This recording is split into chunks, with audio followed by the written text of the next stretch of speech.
ও শীত, তুই কেন এলি?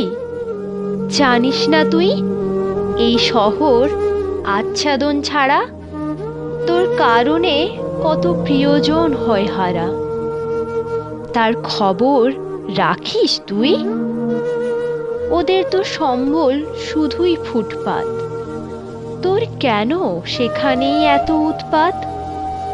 শহুরে বাবুদের চাওয়া পাওয়াতেই তোকে আসতে হলো, তাদের ইচ্ছেতেই তো ওদের শরৎ গেল। শীতল স্রোতে পারদের গতি হারায়, সমানে বাড়ে কফির কাপে চুমুকের ঝড়। ওদের চাওয়া পাওয়ায় দার্জিলিং সুইজারল্যান্ড হয়, কলকাতা হয় লন্ডন। রুদ্ধশ্বাস ভরা তীব্র বর্ষণে বিদায় ঘটুক তোর, অসহায় মানুষগুলোর সম্পন্ন হোক